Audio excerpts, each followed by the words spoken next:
Good afternoon, all. Good afternoon, ma'am. Good afternoon, ma'am. Good afternoon, ma'am. Okay, then class start ചെയ്യണേ. നമ്മൾ കഴിഞ്ഞ ക്ലാസ്സില് admission procedure to OPD അല്ലെ അവിടെ വരില്ലേ നമ്മൾ കഴിഞ്ഞ ക്ലാസ്സിൽ നിർത്തിയത്. ദെൻ നമ്മൾ ഇന്ന് സ്റ്റാർട്ട് ചെയ്യുന്നു. അതിന്റെ കണ്ടിന്യൂഷൻ തന്നെയാണ് കേട്ടോ, ഈ ചാപ്റ്റർ തന്നെയാണ്, കണ്ടിന്യൂഷൻ ആണ്. നോക്കാം. Responsibilities of the admission department പറഞ്ഞില്ലല്ലോ കഴിഞ്ഞ ക്ലാസ്സില്. ഇവിടെ വരില്ലേ നമ്മള് പറഞ്ഞത്, ഓർമ്മയുണ്ടോ? അതെ അതെ.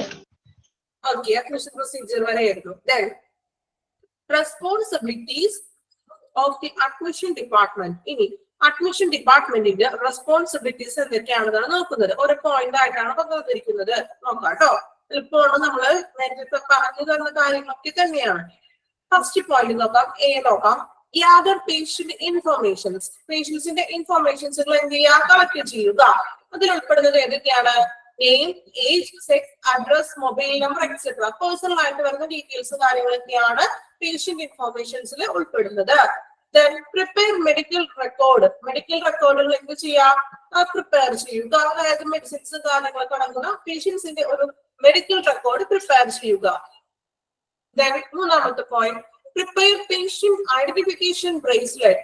എന്താണ് ഐഡന്റിഫിക്കേഷൻ ബ്രേസ്ലെറ്റ് ഉദ്ദേശിക്കുന്നത്? നമ്മളറിയാം, നമ്മൾ ഹോസ്പിറ്റലിലൊക്കെ അഡ്മിറ്റഡ് ആവുമ്പോഴേ കയ്യിലൊരു ബ്രേസ്ലെറ്റ് പോലത്തെ ഒരു സംഭവം ഇടാറുണ്ട്. നിങ്ങൾക്ക് കൂടുതൽ മനസ്സിലാവണമെങ്കിൽ ഈ കുഞ്ഞു നവജാത ശിശുക്കളിലെ കുഞ്ഞു വാമകൾക്ക് നമുക്ക് ഡെലിവറി ചെയ്യുമ്പോൾ അമ്മമാരുടെ കയ്യിൽ അല്ലെങ്കിൽ ബേബീസിന്റെ കയ്യിലൊക്കെ ഒരു ചെറിയൊരു ബ്രേസ്ലെറ്റിന്റെ മോഡൽ ഇടാറുണ്ട്. എന്നിട്ട് അതില് ഡേറ്റ്, വെയിറ്റ് അല്ലെങ്കിൽ ബേബി ഓഫ് അതിന്റെ മദറിന്റെ പേര്, ആ ഒരു ടാഗ് പോലെ, ക്ലെയിം ടാഗ് പോലെ, അതാണ് ഈ ഒരു ഐഡന്റിഫിക്കേഷൻ ബ്രേസ്ലെറ്റ് എന്ന് ഉദ്ദേശിക്കുന്നത്. Mother name. ഓക്കെ, കാര്യം നിങ്ങൾക്ക് മനസ്സിലായല്ലോ. സോ അപ്പൊ അങ്ങനെയുള്ളൊരു ഐഡന്റിഫിക്കേഷൻ ബ്രേസ്ലെറ്റുകൾ തയ്യാറാക്കുക. ദെൻ നാലാമത്തെ പോയിന്റ്, കൺസേൺ ഫോം സൈൻഡ്. ഇനി പേഷ്യൻസിനെ സംബന്ധിച്ച് വരുന്ന കൺസേൺ ഫോംസും കാര്യങ്ങളൊക്കെ ഉണ്ടാവും. അഡ്മിറ്റ് ചെയ്യുമ്പോൾ ഉള്ള ഫോമും കാര്യങ്ങളൊക്കെ നമ്മളുടെ ബൈസ്റ്റാൻഡറെ കൊണ്ട് ഒന്ന് സൈൻ ചെയ്യിപ്പിക്കണം. Then inform to floor ward nurse. ഇനി ഒരു പേഷ്യന്റിനെ നമ്മള് വാർഡിലേക്ക് അഡ്മിറ്റ് ചെയ്യുകയാണെങ്കിൽ ആ ഒരു വാർഡിലെ ആ ഒരു ഫ്ലോർ വാർഡിലെ നഴ്സിനെ ഇൻഫോം ചെയ്യണം. ഇന്നൊരു പേഷ്യന്റിനെ അഡ്മിറ്റ് ആക്കാൻ വരുന്നുണ്ട് എന്ന് പറഞ്ഞ് എന്ത് ചെയ്യാം? ഒന്ന് ഇൻഫോം ചെയ്യുക. ഓക്കെ.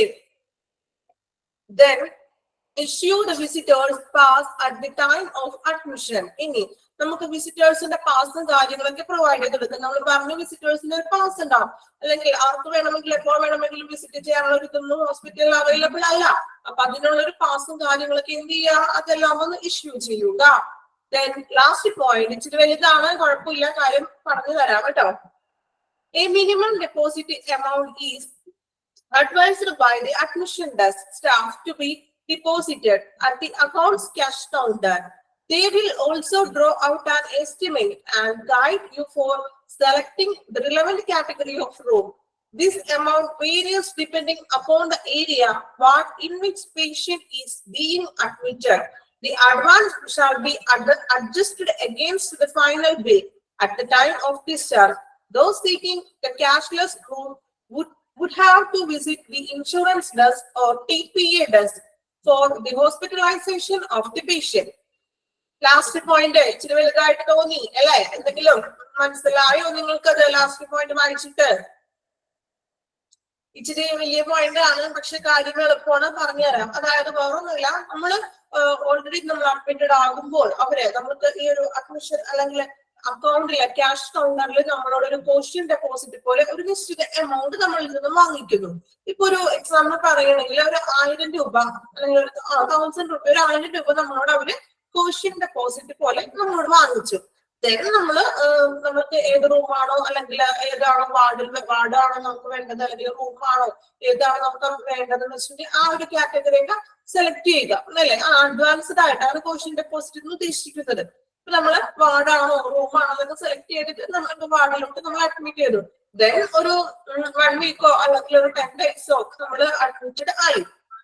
അഡ്മിറ്റഡ് ആയതിനു ശേഷം നമ്മൾ ഡിസ്ചാർജ് ചെയ്യുന്ന ആ ടൈമില് നമുക്ക് ടോട്ടൽ ബിൽ എമൗണ്ട് വരുന്നത് ഒരു 10,000 രൂപയാണെന്ന് വിചാരിക്കാം. ഒരു 10,000 രൂപയാണ് ബിൽ എമൗണ്ട് വരിക.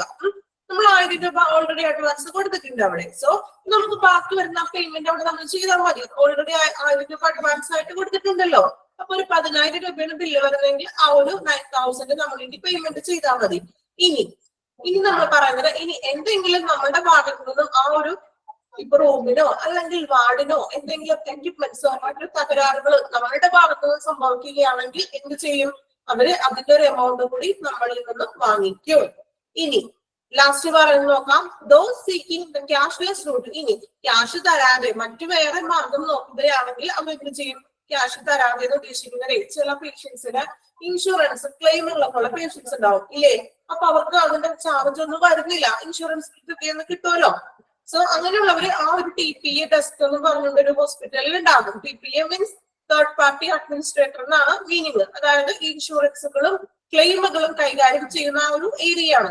സോ നമ്മളത് പൈസ തരാത്തവർ അല്ലെങ്കിൽ ക്യാഷ്ലെസ് ആയിട്ടുള്ള പേഷ്യൻസ് ആണെങ്കിൽ അവർക്ക് ക്ലെയിമോ അല്ലെങ്കിൽ ഇൻഷുറൻസോ ഉണ്ടായിരിക്കും. അപ്പൊ ഇങ്ങനെയുള്ള ഇൻഷുറൻസ് ഡെസ്കിനെ കണ്ടിട്ട് അവര് അതിന്റെ ഡീറ്റെയിൽസും കാര്യങ്ങളൊക്കെ പ്രോപ്പർ ആയിട്ട് ചെയ്യും. ഓക്കെ, ഇതാണ് അവർ കൗൺസിലും പറയുന്നത്. അത്രയും പറയുന്നുള്ളൂ, വലിയ പോയിന്റ് ആണെന്നുള്ളൂ. മനസ്സിലായോ നിങ്ങൾക്ക്? ഒരു കോഷ്യൻ ഡെപ്പോസിറ്റ് നമ്മൾ കൊടുക്കുന്നു, ദെൻ ബാക്കി എമൗണ്ട് എത്രയാണോ അത് കോഷ്യൻ ഡെപ്പോസിറ്റ് ആയിട്ട് ഒന്ന് ബാലൻസ് ചെയ്തിട്ട് ബാക്കി എമൗണ്ട് കൊടുക്കും. ഇനി എന്തെങ്കിലും നമ്മളുടെ ഭാഗത്ത് നിന്ന് വല്ല എക്യുപ്മെന്റ്സിന് വല്ല തകരാറുണ്ടെങ്കിൽ നമ്മൾ എന്ത് ചെയ്യും? അതിന്റെ കൂടെ നമ്മളിലേക്ക് അവര് എടുക്കും. ദെൻ ഇനി ഇപ്പൊ ഈ പറഞ്ഞ TPA ഡെസ്ക്, TPAയുടെ ഫുൾ ഫോം എന്ന് പറഞ്ഞാല് തേർഡ് പാർട്ടി അഡ്മിനിസ്ട്രേറ്റർ കേട്ടോ. തേർഡ് പാർട്ടി അഡ്മിനിസ്ട്രേറ്റർ TPA എന്ന് എഴുതിയിടാട്ടോ. TPA തേർഡ് പാർട്ടി അഡ്മിനിസ്ട്രേറ്റർ, അതായത് ഇൻഷുറൻസുകളും ക്ലെയിമുകളും കൈകാര്യം ചെയ്യുന്നത്. ഓക്കെ, അഡ്മിഷണൽ ആട്ടോ administrator, third party administrator. Fifth point ഒന്നുകൂടെ പറഞ്ഞുതരോ? Initial orders obtained. Initial orders എന്ന് പറഞ്ഞാൽ പ്രാഥമികമായിട്ടുള്ള പ്രാരംഭ ഓർഡറുകളൊക്കെ ചെയ്യുക. ഓർഡറുകൾ മീൻസ് എന്താണ്? ആദ്യം നമ്മൾ ചെയ്യേണ്ട അഡ്മിഷന്റെ ആ സമയത്ത് ചെയ്യേണ്ട കുറച്ച് കാര്യങ്ങളൊക്കെ ഇല്ലേ? ഇപ്പൊ ഡാറ്റ കളക്ട് ചെയ്യലും അല്ലെങ്കിൽ പേഷ്യൻസിന്റെ ഡീറ്റെയിൽസ് ചോദിക്കലും അങ്ങനെയുള്ള ഫസ്റ്റ് ചെയ്യേണ്ട കാര്യങ്ങളൊക്കെ ചെയ്യുക, ഒബ്റ്റൈൻ ചെയ്യുക. ഇനിഷ്യൽ മീൻസ് പ്രാരംഭം എന്നുള്ളതാണ് കേട്ടോ. ആദ്യ തുടക്കത്തിൽ ചെയ്യേണ്ട കാര്യങ്ങളൊക്കെ ഒബ്റ്റൈൻ ചെയ്യുക.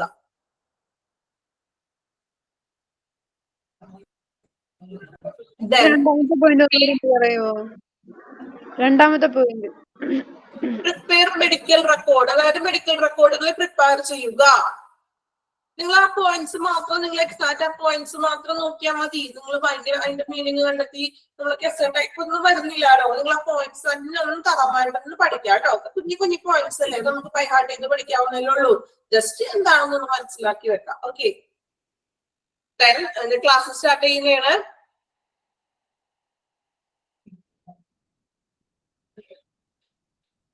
ഓക്കെ, പിന്നെ നിങ്ങൾ മാക്സിമം ഒന്ന് മ്യൂട്ട് ചെയ്യണേ, കാരണം ഡിസ്റ്റർബ്സ് ആവരുത് കേട്ടോ ആർക്കും. ഓക്കെ, ക്ലാസ് ലാസ്റ്റ് 10 minutes ഞാൻ ഡൗട്ട്സ് ക്ലിയർ ചെയ്യാൻ ടൈം തരാം. ദെൻ അടുത്ത് നോക്കാം, medical examination in OPD. OPD എന്ന് പറഞ്ഞാൽ എന്താണ്? നമ്മൾ പറഞ്ഞു OPDയും പറഞ്ഞു IPDയും പറഞ്ഞു അല്ലെ. OPD മീൻസ് നമ്മൾ പറഞ്ഞു ഔട്ട് ഓഫ് ദി പേഷ്യന്റ് ആണ്. അതായത് ഹോസ്പിറ്റലിൽ വന്നു, അവര് ഡോക്ടറെ കണ്ടു, മെഡിസിൻ ഒക്കെ വാങ്ങിച്ച് തിരികെ വീട്ടിൽ പോകുന്നതാണ് ഇത് ഔട്ട് പേഷ്യന്റ് എന്ന് പറഞ്ഞു അല്ലെ. ദെൻ ഇൻ പേഷ്യന്റ് എന്ന് പറഞ്ഞാൽ എന്തായിരുന്നു? നമ്മൾ അഡ്മിറ്റ് ആകുന്ന പേഷ്യൻസ് ആണ് ഇൻ പേഷ്യന്റ് എന്ന് നമ്മൾ ഉദ്ദേശിക്കുന്നത്. അപ്പോ ഇവിടെ പറയുന്നത് മെഡിക്കൽ എക്സാമിനേഷൻ ഇൻ OPD. OPDയിൽ വരുന്ന എന്തൊക്കെ കാര്യങ്ങളാണ് ചെയ്യുന്നത് എന്നാണ് നോക്കുന്നത്. നോക്കാം, 3 പോയിന്റ്സ് ആയിട്ടാണ് നമുക്ക് തന്നിരിക്കുന്നത് കേട്ടോ. ഫസ്റ്റ് പോയിന്റ് വായിക്കാം. A detailed social and medical history of patient is taken by physician and recorded. Patient's temperature, BP, pulse, respiration, etc. are recorded. പേഷ്യൻസിനെ സംബന്ധിച്ചിട്ടുള്ള ഒരു ഡീറ്റെയിൽഡ് ആയിട്ടുള്ള ഒരു social and medical history patients taken by physician and recorded. ഫിസിഷ്യനെ നിങ്ങൾ ഫിസിഷ്യനെ കാണാനിരിക്കുമ്പോൾ അല്ലെങ്കിൽ ഒരു ഡോക്ടറെ കാണാൻ നമ്മൾ ഹോസ്പിറ്റലിൽ ചെന്നു അല്ലെ. ഇപ്പോ എനിക്ക് തോന്നുന്നത് കുറച്ച് കാലങ്ങളായിട്ട് ഒരു ഫോളോ ചെയ്യുന്നത്, നമ്മള് ഡോക്ടറെ കാണാനായിട്ട് ഡോക്ടറുടെ മുമ്പിൽ കയറുന്നതിന് മുൻപ് തന്നെ ഒരു സെക്ഷനിൽ കുറച്ച് നഴ്സുമാരൊക്കെ ഉണ്ടാവും.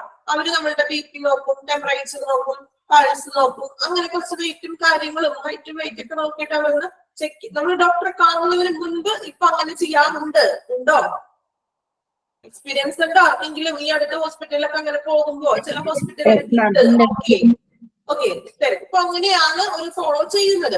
അപ്പൊ ആ ഒരു ഇതാണ് ഫസ്റ്റ് പോയിന്റ് വരുന്നത്. അതായത് ഫിസിഷ്യന് നമ്മുടെ ഒരു മെഡിക്കൽ ഹിസ്റ്ററി പേഷ്യന്റിന്റെ taken by physician and recorded. ഫിസിഷ്യനെ കാണുന്നതിന് തൊട്ട് മുൻപ് നമ്മളുടെ ഈ കാര്യങ്ങളൊക്കെ അവര് ടെമ്പറേച്ചറും BP, പൾസ്, റെസ്പിറേഷൻ മീൻസ് ഈ എന്തെങ്കിലും ശ്വസന ബുദ്ധിമുട്ടുകളോ അങ്ങനെയൊക്കെ ഉണ്ടോ അങ്ങനെയുള്ള കാര്യങ്ങളൊക്കെ എന്ത് ചെയ്യും? ഡോക്ടറെ കാണുന്നതിന് മുൻപ് തന്നെ ചെക്ക് ചെയ്യുന്നതായിരിക്കും. അതാണ് ഒന്നാമത്തെ പോയിന്റിൽ പറയുക. ദെൻ രണ്ടാമത്തെ പോയിന്റ് നോക്കാം. The necessary investigation such as X-ray, lab test is done to diagnose the diseases and prescribe the treatment. അതുപോലെ തന്നെ necessary means അത്യാവശ്യമായിട്ടുള്ള ഇൻവെസ്റ്റിഗേഷൻ കണ്ടെത്തല് അല്ലെ. നമ്മള് കണ്ടെത്തുന്നതിൽ നമ്മളുടെ രോഗം എന്തിലൂടെ? X ray, lab test is done to diagnosis അല്ലെ. എക്സ്റേയും ലാബ് ടെസ്റ്റിലൂടെയും രോഗനിർണയം നമ്മൾ കണ്ടെത്തുകയാണ് അല്ലെ. രോഗനിർണയം കണ്ടെത്തി ആൻഡ് പ്രിസ്ക്രൈബ് ട്രീറ്റ്മെന്റ്, എന്നിട്ടാണ് അതിന്റെ ട്രീറ്റ്മെന്റ്സ് പ്രിസ്ക്രൈബ് ചെയ്യുന്നത്. അപ്പൊ ഫസ്റ്റ് നമ്മൾ എന്ത് ചെയ്യും? ഇതുപോലെ ഇൻവെസ്റ്റിഗേഷൻ ഒക്കെ നടത്തും. അതിലൂടെ എന്ത് ചെയ്യും? നമ്മുടെ ട്രീറ്റ്മെന്റ് അല്ലെങ്കിൽ എന്താണ് നമ്മുടെ അസുഖം എന്ന് കണ്ടുപിടിച്ച് അതിനുള്ള ട്രീറ്റ്മെന്റ്സ് ആണ് സ്റ്റാർട്ട് ചെയ്യുക. ഫസ്റ്റ് 2 പോയിന്റ് നോക്കിയല്ലേ. മൂന്നാമത്തെ പോയിന്റ് നോക്കാം. രണ്ടാമത്തെയാണോ? ഓക്കെ, രണ്ടാമത്തിന് വേറൊന്നുമല്ല. നമ്മള് ഇപ്പൊ ഡോക്ടറെ കണ്ടു, ദെൻ നെസസറി ഇൻവെസ്റ്റിഗേഷന് വേണ്ടി ഇനി എന്താണ് ഇപ്പൊ ഒരു നമ്മള് എന്താ പറയാ, ഇപ്പൊ വീണു എന്ന് പറഞ്ഞു. ഇപ്പൊ നമ്മള് വീണ് പെട്ടെന്ന് കൈവേദന ഉണ്ട്, കൈക്ക് നീരുണ്ട്, അപ്പൊ ഒടിവുണ്ടോ അല്ലെങ്കിൽ എന്തെങ്കിലും സ്ക്രാച്ചസ് ഉണ്ടോ എന്ന് അറിയാൻ വേണ്ടി നമ്മൾ ഡോക്ടർ എന്ത് പറയും? എക്സ്റേ ചെയ്യാൻ പറയും അല്ലെ.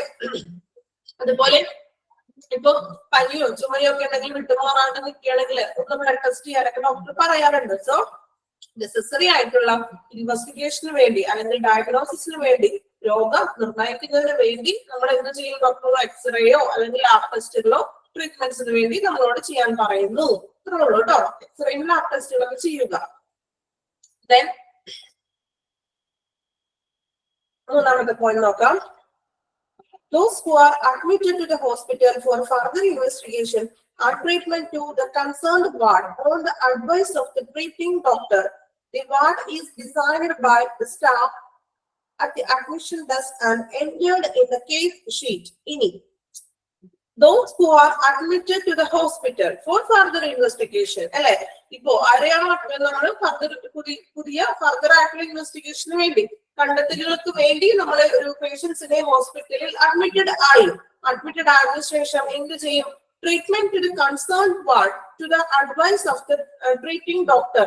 അപ്പോൾ ആ ട്രീറ്റ് ചെയ്യുന്ന ഡോക്ടറുടെ അഡ്വൈസ് പ്രകാരം നമ്മൾ എന്ത് ചെയ്യും? ഒരു വാർഡിലോട്ട് നമ്മൾ അഡ്മിറ്റഡ് ആക്കുമല്ലോ നമ്മുടെ തുടർ ചികിത്സയ്ക്ക് വേണ്ടി, ഫർദർ ഇൻവെസ്റ്റിഗേഷന് വേണ്ടിയിട്ട് അല്ലെ, കണ്ടെത്തണമല്ലോ എന്ത് അസുഖമാണ്, അല്ലെങ്കിൽ ടെസ്റ്റുകളും കാര്യങ്ങളൊക്കെ ചെയ്ത് നമ്മളുടെ അസുഖം കണ്ടെത്തണം. അപ്പൊ അതിനുവേണ്ടി ആ ഒരു ഡോക്ടർ തന്നെ അഡ്വൈസ് ചെയ്യും, നമ്മുടെ വാർഡിലേക്ക് കിടക്കണം എന്നുള്ളത് അഡ്വൈസ് ചെയ്യും.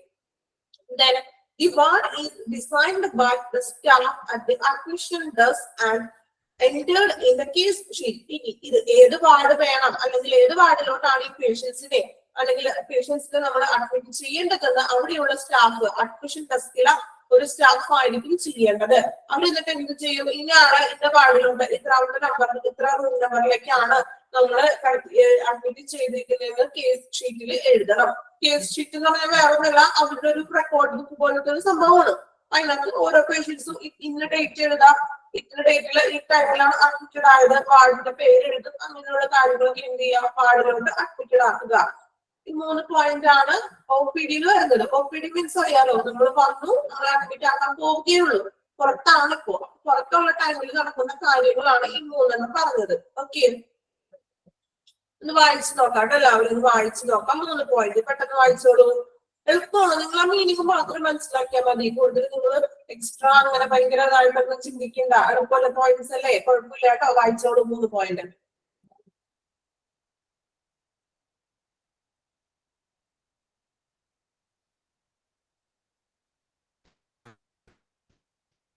മാം, ഈ OPD ഡിപ്പാർട്ട്മെന്റ് അഡ്മിഷൻ ചെയ്യണതല്ലല്ലോ. അഡ്മിഷൻ ചെയ്യുന്നതല്ല മീൻസ് അഡ്മിഷൻ ഞാൻ പറഞ്ഞു ഇപ്പൊ നമ്മൾ പുറത്തുനിന്നകത്തോട്ട് കിടക്കുകയാണ്, ആ ഒരു പ്രോസസ് ആണ് പറഞ്ഞത്. ഇപ്പൊ അഡ്മിറ്റ് ആയി എങ്കിൽ വാർഡിലേക്ക് വിടും, അല്ലെങ്കിൽ വാർഡ് ഡിസൈൻ ചെയ്യുന്ന പറഞ്ഞത്. ഉള്ളിലത്തെ കാര്യങ്ങളല്ല പറയുന്നത്. OPDയിൽ നിന്ന് മെഡിക്കൽ എക്സാമിനേഷൻ പുറത്തു നിന്ന് എന്തൊക്കെയാണ് ചെയ്യുന്നതെന്നാണ് 3 പോയിന്റിൽ പറയുന്നത്. ഓക്കെ, കിടത്തി കഴിഞ്ഞിട്ടുള്ള കാര്യമല്ലല്ലോ, നമ്മൾ അവിടെ വരെ ചെന്നു, ആളെ നമ്മൾ ഇന്ന വാർഡാണെന്ന് ഡോക്ടർ തീരുമാനിച്ചു, ഡോക്ടർ അവിടുത്തെ ഒരു അഡ്മിഷൻ ഡെസ്ക് എന്ത് ചെയ്തു? എന്റെ കേസ് ഷീറ്റിൽ ഇന്ന വാർഡിലോട്ട് അയക്കാമെന്ന് എഴുതി. അതായത് OPDന്ന് നമ്മള് IPDയിലേക്ക് പോകുന്ന ആ ഒരു പ്രോസസ്സാണ് 3ാമത്തെ പോയിന്റിൽ പറഞ്ഞത് കേട്ടോ. ഉള്ളിൽ ചെന്നിട്ടുള്ള കാര്യം പറഞ്ഞിട്ടില്ല, പറയുന്നുള്ളൂ.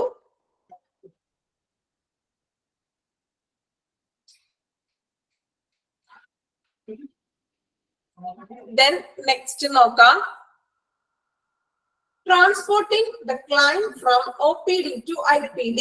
ഇനി എങ്ങനെയാണ് ഒരു ഔട്ട് പേഷ്യന്റ് ഡിപ്പാർട്ട്മെന്റ് IPDയിലോട്ട് ഉള്ളിലേക്ക് നമ്മൾ കിടക്കുന്നത്? അതായത് ഒരു പേഷ്യന്റ് വന്നു, അയാള് നമ്മൾ അഡ്മിറ്റ് ചെയ്യുന്നത് എങ്ങനെയൊക്കെയാണ്, ഏതൊക്കെ രീതികളാണ്? ട്രാൻസ്പോർട്ടിങ്ങിന്റെ മാത്രമാണ് പറയുന്നത് 3 പോയിന്റുകൾ കേട്ടോ. ട്രാൻസ്പോർട്ടിങ്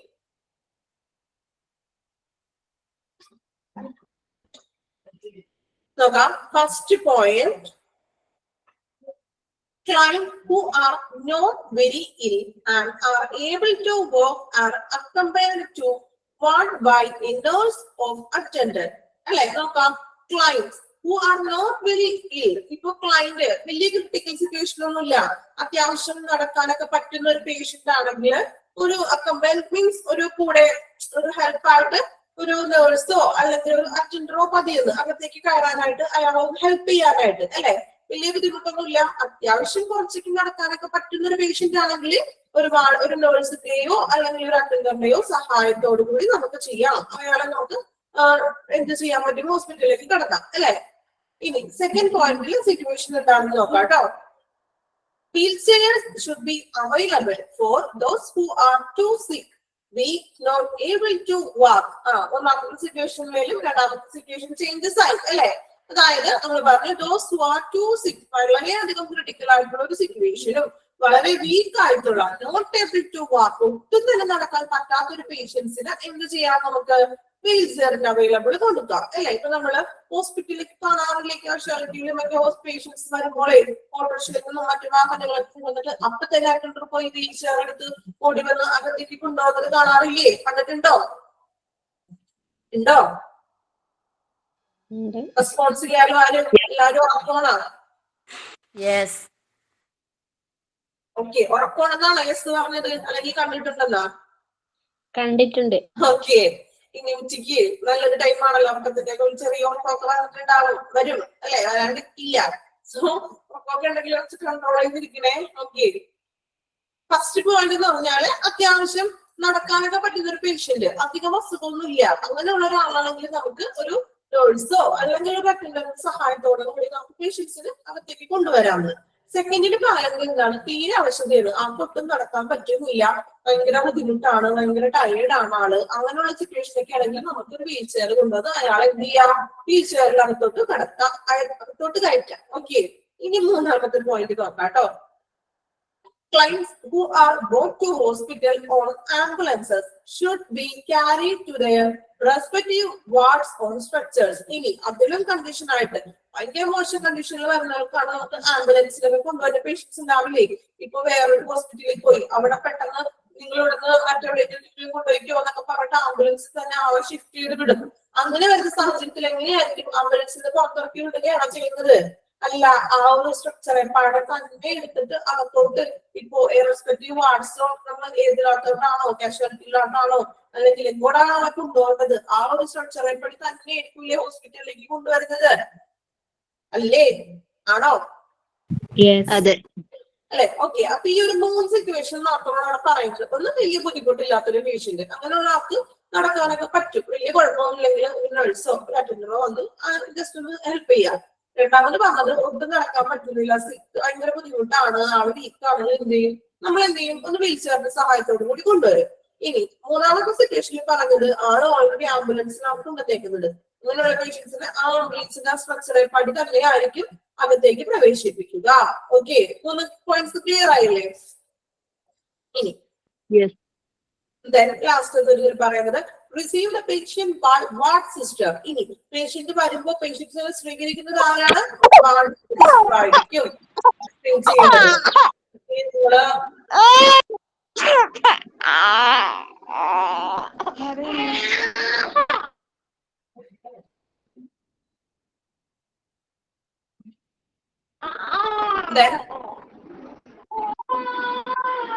നിങ്ങളൊന്ന് മ്യൂട്ട് ചെയ്യണേ. നിങ്ങളോട് ഞാൻ ക്ലാസ്സിന്റെ തുടക്കത്തിലൊക്കെ പറയാറുണ്ട്, എല്ലാവരോടും മ്യൂട്ട് ചെയ്യണം. എല്ലാവരും ഒന്ന് മ്യൂട്ട് ചെയ്യണം, ക്ലാസ് വളരെ ഡിസ്റ്റർബ് ആയിട്ട് പോകും. Okay,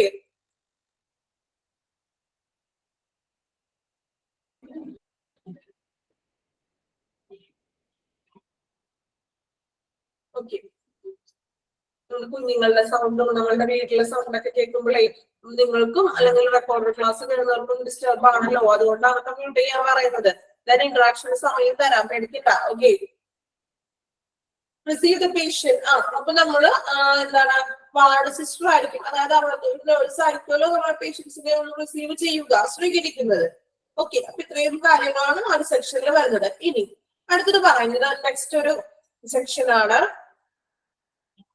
responsibilities of nurse. ഒരു ഹോസ്പിറ്റലിലെ ഒരു നേഴ്സിന്റെ ഒരു റെസ്പോൺസിബിലിറ്റീസ് എന്തൊക്കെയാണെന്ന്, ഉത്തരവാദിത്തങ്ങൾ എന്തൊക്കെയാണ്, ഒരു നേഴ്സിന്റെ ഉത്തരവാദിത്തങ്ങൾ എന്തൊക്കെയാണെന്ന് കേട്ടോ. ലാസ്റ്റ് പോയിന്റ് എന്ന് പറഞ്ഞാല് പേഷ്യന്റ് ഒരു നമ്മള് ഹോസ്പിറ്റലിൽ ചെല്ലുമ്പോൾ ഒരു നേഴ്സല്ലേ വന്ന് സ്വീകരിക്കുന്നത് മീൻസ് എന്താ, പെട്ടെന്ന് നഴ്സുമാരോട് വരാറില്ലേ, ഒരാളെ കൊണ്ടുവരുമ്പോ രോഗിയെ കൊണ്ടുവരുമ്പോ പെട്ടെന്ന് വരില്ല അവര്, ആ ഒരു കാര്യം കേട്ടോ, സ്വീകരിക്കുക എന്നുള്ള ഒരു മീനിങ്. റെസ്പോൺസിബിലിറ്റീസ് ഓഫ് നേഴ്സ്, എന്തൊക്കെയാണ് ഒരു നേഴ്സിന്റെ റെസ്പോൺസിബിലിറ്റീസ് എന്നാണ് പറയുന്നത്. നോക്കാം, ഓരോ പോയിന്റ് തന്നിട്ടുണ്ട്, അതിനുള്ളിൽ സബ് പോയിന്റ്സ് തന്നിട്ടുണ്ട്. ഓക്കെ, നമുക്ക് ഓരോ പോയിന്റ്സും അതിന്റെ സബ് പോയിന്റ്സ് നോക്കാം. ഫസ്റ്റ് പോയിന്റ് എന്ന് പറയുന്നത് പ്രിപ്പയർ റൂം. ഇനി ഒരു റൂമിൽ എന്തൊക്കെ കാര്യങ്ങളാണ് പ്രിപ്പയർ ചെയ്യേണ്ടത്? ഓക്കെ, പ്രിപ്പയർ റൂം ആണ് ഒരു നേഴ്സിന്റെ ഫസ്റ്റ് റെസ്പോൺസിബിലിറ്റീസ് എന്ന് പറയുന്നത്. പ്രിപ്പയർ റൂം നോക്കാം. First point, prepare A clean and NEET admission room with all necessary items according to the needs of the patient. ഇനി ഒരു റൂമില് നമ്മളൊരു പേഷ്യന്റ് ഒരു റൂമിൽ കിടക്കുമ്പോ പേഷ്യൻസ് റൂം വളരെ ക്ലീനും നീറ്റ് ഒക്കെ ആയിരിക്കണം അല്ലെ. അപ്പോ ഫസ്റ്റ് പറയുന്നത് നമ്മൾ ആദ്യം പറഞ്ഞത് എന്താണ്, ക്ലീൻ ആൻഡ് നീറ്റ് ആയിട്ടുള്ള ഒരു അഡ്മിഷൻ റൂം ആയിരിക്കണം. അതായത് ഇപ്പോ വേറെ എന്തെങ്കിലും പേഷ്യൻസ് കിടന്ന് ഓൾറെഡി ഡിസ്ചാർജ് ആയി പോയെങ്കിൽ അവിടേക്ക് എന്ത് ചെയ്യാം, മറ്റെന്തെങ്കിലും ഭയങ്കര ഡേർട്ടി ആയിട്ട് കിടക്കുകയാണെങ്കിൽ അതെല്ലാം ക്ലീൻ ചെയ്തിട്ട് നല്ല വൃത്തിയായിട്ട് ക്ലീനും നീറ്റുമായിരിക്കണം. ദെൻ ഇനി needs of the patient according to the needs, എന്തെങ്കിലും അത്യാവശ്യമുള്ള പേഷ്യൻസിന് നെസസറി ആയിട്ടുള്ള ഐറ്റംസ്, അത്യാവശ്യമുള്ള സാധനങ്ങൾ എന്തെങ്കിലും ഉണ്ടെങ്കിൽ അതെല്ലാം റൂമിൽ അറേഞ്ച് ചെയ്ത് കൊടുക്കുക. രണ്ടാമത്തെ പോയിന്റ് നോക്കാം. Prepare an appropriate type of bed with adequate adjusted height of the bed. നമുക്കറിയാം ചില ഇപ്പൊ ബെഡുകളൊക്കെ അല്ലേ ഹോസ്പിറ്റലിൽ നിങ്ങൾ ശ്രദ്ധിച്ചു കാണാം, ഇങ്ങനെ നമ്മുടെ തല പൊക്കി വെക്കാനായിട്ട് നമ്മളുടെ അഡ്ജസ്റ്റ്മെന്റിന് ചില പേഷ്യൻസിന് തല പൊക്കി വെച്ച് കിടക്കണമെന്നൊക്കെ ഉണ്ടാവും. ഫുഡ് കഴിക്കണമെങ്കിലും അങ്ങനെയൊക്കെ തല പൊക്കി വെച്ചിട്ട് കിടക്കും അല്ലെ. അപ്പൊ ഈ ബെഡ് അഡ്ജസ്റ്റ് ചെയ്താൽ മതി. അപ്പൊ നമ്മുടെ ഹൈറ്റ് അനുസരിച്ചിട്ട് നമുക്ക് നമ്മുടെ പേഷ്യൻസിന്റെ ഇതനുസരിച്ച് നമുക്ക് ബെഡിൽ തന്നെ ഹൈറ്റ് ഒന്ന് അഡ്ജസ്റ്റ് ചെയ്യാൻ പറ്റും. കണ്ടിട്ടുണ്ടോ നിങ്ങള്? കണ്ടിട്ടുണ്ടോ? എന്താ നിങ്ങളൊരു റെസ്പോൺസ് ഇല്ലാതെ? സോറി, ഓക്കെ, ഒന്ന് കമന്റ് ചെയ്യുക അല്ലെങ്കിൽ ഒന്ന് കമന്റ് ഒക്കെ ഇടാട്ടോ. ഓക്കെ, അപ്പൊ അതാണ് ബെഡിന്റെ ഒക്കെ ഒന്ന് അഡ്ജസ്റ്റ് ചെയ്ത് കൊടുക്കുക. അപ്പൊ അത്രയും രണ്ട് കാര്യങ്ങളാണ് പ്രിപ്പയർ റൂമിൽ പറയുക. ഓക്കെ, ക്ലീൻ ആൻഡ് നീറ്റ് ആക്കുക. ദെൻ ബെഡിന്റെ അഡിക്വേറ്റ് അഡ്ജസ്റ്റ്മെന്റും ഹൈറ്റ് കാര്യങ്ങളൊക്കെ എന്ത് ചെയ്യാം, ഒന്ന് അഡ്ജസ്റ്റ് ചെയ്ത് കൊടുക്കുക. ദെൻ രണ്ടാമത്തെ പോയിന്റ് നോക്കാം. Identify self. സ്വയം എന്തൊക്കെയാണ് നമ്മൾ മനസ്സിലാക്കേണ്ടത്, സ്വയം നമ്മൾ തന്നെ ചെയ്യേണ്ട കാര്യങ്ങൾ. പോയിന്റ്സ് നോക്കാട്ടോ. Welcome patient and his family with warm approach. Welcome പേഷ്യൻസിനെയും പേഷ്യന്റിന്റെ ഫാമിലിയെയും എന്ത് ചെയ്യാം, വെൽക്കം ചെയ്യുക. ഒരു വാം അപ്രോച്ചിലൂടെ, ഒരു ഊഷ്മളമായിട്ടുള്ള നല്ലൊരു സമീപനത്തിലൂടെ അല്ലെ, നല്ലൊരു സ്നേഹത്തോടെ അങ്ങനെയുള്ള ഒരു സമീപനത്തിലൂടെ എന്ത് ചെയ്യാം, നമ്മള് പേഷ്യന്റിനെയും പേഷ്യന്റിന്റെ ഫാമിലിയെയും വെൽക്കം ചെയ്യുക. രണ്ടാമത്തെ പോയിന്റ് നോക്കാം. Make the patient comfortable in bed and provide him with hospital clothes and ensure adequate privacy. നോക്കാം. Make the patient comfortable in bed. ആള് ബെഡിൽ കംഫർട്ടബിൾ ആണോ, കിടക്കുന്നതും ആ കിടപ്പും കാര്യങ്ങളൊക്കെ ഓക്കെ ആണോ, ഇപ്പൊ പില്ലോ റെഡി ആണോ, അല്ലെങ്കിൽ എന്താ പറയാ നമ്മൾ അഡ്ജസ്റ്റ് ചെയ്തൊക്കെ ഓക്കെ ആണോ, അതൊക്കെ ഒന്ന് കംഫർട്ടബിൾ ആണോ എന്നൊക്കെ ഒന്ന് നോക്കുക. Then provide him with clothes. ക്ലോത്തുകൾ പ്രൊവൈഡ് ചെയ്യുക. ക്ലോത്ത് എന്ന് പറയുമ്പോൾ നമുക്കറിയാം, നമ്മൾ ഹോസ്പിറ്റലിൽ കിടക്കുമ്പോൾ ബെഡ്ഷീറ്റും പില്ലോ കവറൊക്കെ അവൈലബിൾ ആയിരിക്കും അല്ലെ. അപ്പൊ അതെല്ലാം കിട്ടിയിട്ടുണ്ടോ, അതെല്ലാം ഉണ്ടോ, അല്ലെങ്കിൽ പുതിയത് മാറ്റി പഴയതൊക്കെ മാറ്റി പുതിയത് ഇട്ടിട്ടുണ്ടോ, അതൊക്കെ ഒന്ന് ഉറപ്പുവരുത്തുക. Adequate privacy.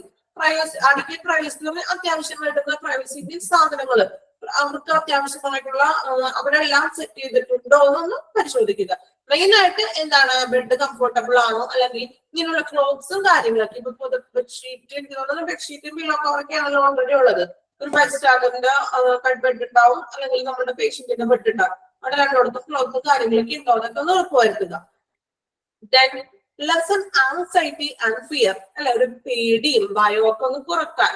അതായത് നഴ്സുമാർ അവരോട് നല്ല രീതിയിൽ ഒന്ന് പേടിപ്പിക്കാത്ത രീതിയിൽ, അല്ലെങ്കിൽ അയ്യോ ഇന്ന അസുഖം വന്ന് അസുഖം കൂടും എന്നൊക്കെ പറഞ്ഞ് പേടിപ്പിക്കുകയല്ല ചെയ്യേണ്ടത്, മറിച്ച് അവരുടെ ആ ഭയം ഒന്ന് കുറയ്ക്കുക.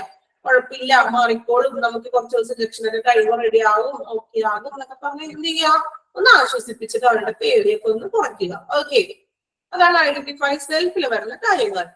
Then next one, orientation. Orientation എന്ന് പറഞ്ഞിട്ടുണ്ടെങ്കിൽ ഒന്ന് പേഷ്യൻസിനെ ക്രമപ്പെടുത്തേണ്ട കാര്യങ്ങൾ, കുറച്ച് കാര്യങ്ങൾ പറയുന്നുണ്ട്. പേഷ്യൻസിന്റെ ആ റൂമിൽ അവൈലബിൾ ആയിട്ടുള്ളതും അങ്ങനെയുള്ള കുറച്ച് കാര്യങ്ങളാണ് കേട്ടോ. നോക്കാം. First one, location of nurses station. Nurses station ഓർമ്മയുണ്ടോ? വാർഡിൽ നമ്മൾ പഠിച്ചു ഒരു നഴ്സസ് സ്റ്റേഷൻ ഉണ്ടെന്ന്. അതുപോലെ ഓരോ നഴ്സസിന്റെ സ്റ്റേഷൻസും ലൊക്കേഷൻസ് ഒക്കെ പ്രോപ്പർ ആണോ എന്ന് നോക്കണം അല്ലെ. ഓരോ നഴ്സുമാരിരിക്കുന്ന ഇടങ്ങളും ആ സ്റ്റേഷൻസ് ഒക്കെ ഉണ്ടോ. Then room boundaries. Room boundaries, orient means ക്രമപ്പെടുത്തുക എന്നൊക്കെയുള്ളൊരു മീനിങ് ആണ്. ഓക്കെ, ഓറിയന്റ് പേഷ്യൻസിന്റെ കാര്യങ്ങൾ എന്തൊക്കെയാണ്, ഈ പറയുന്ന പോയിന്റ്സ് എല്ലാം പേഷ്യൻസിന് വേണ്ടിയിട്ടുള്ള കാര്യങ്ങളാണ്. അപ്പൊ ഇതെല്ലാം ക്രമപ്പെടുത്തുക എന്നുള്ളതാണ് ഓറിയന്റ് പേഷ്യന്റിനുള്ള ടൈം. നിങ്ങൾ കുഴപ്പമില്ല, നോക്കണ്ട. ഓറിയന്റ് പേഷ്യന്റിൽ വരുന്ന പോയിന്റ്സ് ഒന്ന് നോക്കാം കേട്ടോ. Room boundaries. റൂം ബൗണ്ടറീസ് എന്ന് പറഞ്ഞാൽ എന്താണ്, ഒരു റൂമിന്റെ ഉള്ളിലെ ബൗണ്ടറീസിലെ കാര്യങ്ങളൊക്കെ പ്രോപ്പർ ആണോ, പിന്നെ എന്താ പറയാ രണ്ട് ബെഡുകൾ ഇതൊക്കെ കാര്യങ്ങളുണ്ടോ, അല്ലെങ്കിൽ അങ്ങനെയുള്ള കാര്യങ്ങളൊക്കെ കുറച്ച് എന്താ പറയാ ആ ബൗണ്ടറി എന്ന് പറഞ്ഞാൽ ഒരു കോമ്പൗണ്ട്, ഒരു ഇത്രയും ഒരു പോർഷൻ എന്നൊക്കെ പറയൂലേ, അതിൻ്റെ ഉള്ളിലത്തെ കാര്യങ്ങൾ room boundaries. Then cloth storage. Cloth storage means നമ്മളറിയാം ഒരു റൂമിലൊക്കെ ആണെങ്കിലേ ചെറിയൊരു എന്താ പറയാ ഒരു കബോർഡ് പോലെ അല്ലെങ്കിൽ ചെറിയ ഷെൽഫ് പോലെയൊക്കെ ഉണ്ടാവില്ലേ ഡ്രസ്സൊക്കെ വെക്കുന്നത്. നെസസറി മീൻസ് എന്താണ്? അത്യാവശ്യമായിട്ടുള്ള ഓക്കെ ചെറിയ ചെറിയ കബോർഡുകളും നമ്മളുടെ പേഷ്യന്റിന്റെ ഡ്രസ്സും കാര്യങ്ങളൊക്കെ വെക്കാനായിട്ട് ചെറിയ കുഞ്ഞു കുഞ്ഞു റൂമിൽ കബോർഡൊക്കെ ഉണ്ട് ഇല്ലേ? കണ്ടിട്ടുണ്ടോ? അഡ്മിറ്റ് ആയിട്ടുള്ളവര് അല്ലെ? ഓക്കെ കണ്ടിട്ടുണ്ട്. ഓക്കെ ഒരാളെങ്കിലും പറഞ്ഞല്ലോ റിപ്ലൈ. ഓക്കെ അപ്പൊ അങ്ങനെയുള്ള ക്ലോത്ത് സ്റ്റോറേജുകൾ കബോർഡുകള്. Then call lights. Call lights means ചില ഹോസ്പിറ്റലിലൊക്കെ നമ്മൾ കാണാം ചില ലൈറ്റുകളും കാര്യങ്ങളുണ്ട്. അപ്പൊ നമ്മൾ ആ ഒരു നമ്മുടെ റൂമിൽ ആ ഒരു ലൈറ്റിന്റെ സ്വിച്ച് ഇട്ടിട്ടുണ്ടെങ്കിൽ അത് ഓൾറെഡി കോമൺ ആ നഴ്സിംഗ് റൂമിൽ ആ ഒരു സ്വിച്ചോ അല്ലെങ്കിൽ എന്തെങ്കിലും എമർജൻസി സൈലൻസോ അങ്ങനെ എമർജൻസി ആയിട്ടുള്ള കേസസിനൊക്കെ ഇങ്ങനെ സ്വിച്ച് ഇട്ടിട്ട് അവരൊന്ന് പെട്ടെന്ന് ഇൻഫോം ചെയ്യാൻ വേണ്ടിയിട്ട് കിട്ടുന്ന ഒരു സൂചന കൊടുക്കുന്ന ഒരു സൈൻ പോലത്തെ അതാണ് എന്ത് കോൾ ലൈറ്റ്സ് എന്ന് പറയുന്നത്. ഓക്കെ അലാം സ്വിച്ച് പോലത്തെ ഒക്കെ സംഭവങ്ങൾ അതാണ് പറഞ്ഞ പോലെ എമർജൻസി അലാം പോലത്തെ എന്തെങ്കിലും സൗണ്ട്സ് കാര്യങ്ങൾ എമർജൻസി ആയിട്ട് വരുന്ന കാര്യങ്ങൾ ഇൻഫോം ചെയ്യാൻ വേണ്ടിയിട്ട്. ഓക്കെ പെട്ടെന്ന് ഓടിപ്പോയിട്ട് വിളിക്കാൻ പറ്റാത്ത സാഹചര്യത്തിൽ നമുക്ക് ഇങ്ങനെയുള്ള കാര്യങ്ങൾക്ക് ഉപയോഗിക്കാം. Then bed controls. Bed controls നേരത്തെ പറഞ്ഞില്ലേ ബെഡിന്റെ നമ്മൾ ഹൈറ്റ് ഒക്കെ ഒന്ന് അഡ്ജസ്റ്റ് ചെയ്തിട്ടൊക്കെ വെക്കുന്നത്. Then light switches. ലൈറ്റിന്റെ സ്വിച്ച് ബോർഡ്സും കാര്യങ്ങളെല്ലാം ഓൾറെഡി നമ്മുടെ റൂമിലൊക്കെ പ്രോപ്പർ ആണോ അല്ലെ? Then telephone policy. ചില ഹോസ്പിറ്റലുകളില് റൂമുകളില് ടെലിഫോണുകൾ അവൈലബിൾ ആയിരിക്കും. നമുക്ക് എല്ലാവർക്കും ഫോണൊക്കെ ഉണ്ട് എങ്കിലും ചില ഹോസ്പിറ്റലിലൊക്കെ ഫോണുകൾ ഉണ്ടാവും ഒരു റൂമില്. പിന്നെ അതുപോലെ തന്നെ TV കൺട്രോൾസ്. ചില ഹോസ്പിറ്റലിൽ എനിക്ക് തോന്നുന്നു കുറച്ചുകൂടി സ്പെഷ്യാലിറ്റി ഹോസ്പിറ്റലിലൊക്കെ ആയിരിക്കും ഇങ്ങനെയുള്ള TVയും ഫോണൊക്കെ റൂമിൽ അവൈലബിൾ ആയിട്ടുള്ള അല്ലെ? എല്ലാ ഹോസ്പിറ്റലിലും നിങ്ങൾ കണ്ടിട്ടുണ്ടോ TV ഒക്കെ ഉള്ളത്? എല്ലാ റൂമുകളിലും കണ്ടിട്ടുണ്ടോ? ഇല്ല അല്ലെ? ചില ഹോസ്പിറ്റലിലൊക്കെ അവൈലബിൾ ആണ് കേട്ടോ. മൾട്ടി സ്പെഷ്യാലിറ്റി ഉള്ള ഹോസ്പിറ്റലിലൊക്കെ അവൈലബിൾ ആയിരിക്കും. Okay meal time. Meal times ചിലവര് നമ്മൾ കണ്ടിട്ടുണ്ടെന്ന് പറയുന്നുണ്ട്. ഓക്കെ ചില ഹോസ്പിറ്റലിലൊക്കെ ഉണ്ട് എല്ലായിടത്തും ഇല്ലാന്നുള്ളൂ. ഓക്കെ ഇനി മീൽസ് ടൈം. ഇപ്പൊ ഫുഡ് ചില ഹോസ്പിറ്റലിൽ ഫുഡൊക്കെ കറക്റ്റ് അവർ തന്നെയൊക്കെ സപ്ലൈ ചെയ്യുന്നവരുണ്ട്. പേഷ്യൻസിനുള്ള ഫുഡുകൾ കാര്യങ്ങളൊക്കെ അവർ തന്നെ സപ്ലൈ ചെയ്യുന്നവരുണ്ട്. അല്ലെങ്കിൽ ഹോസ്പിറ്റലിന്റെ ക്യാൻറ്റീനൊക്കെ ഉണ്ടാകും. അപ്പൊ അങ്ങനെയുള്ള കാര്യങ്ങളൊക്കെ ഒന്ന് നോക്കാം. Then visiting hours. എത്ര മണിക്കൂറാണ് വിസിറ്റിംഗ് ടൈമുകളും കാര്യങ്ങളൊക്കെ ഒന്ന് ക്രമീകരിക്കുക. Then diet. ചില പേഷ്യൻസിന് ഡയറ്റ് ചാർട്ട് ഓൾറെഡി ഡോക്ടേഴ്സ് കൊടുത്തിട്ടുണ്ടാവും. അപ്പൊ ആ ഡയറ്റ് അനുസരിച്ചിട്ടുള്ള ഫുഡൊക്കെ ചിലപ്പോൾ നമ്മൾ ആ ക്യാൻറ്റീനിൽ നിന്ന് അല്ലെങ്കിൽ ആ ഹോസ്പിറ്റലിൽ തന്നെ പ്രൊവൈഡ് ചെയ്ത് ഡയറ്റ് ആയിട്ടുള്ള പേഷ്യൻസിനുള്ള ഫുഡ്സും കാര്യങ്ങളൊക്കെ ഒന്ന് അവൈലബിൾ ചെയ്ത് കൊടുക്കുന്നു. Then safety measures.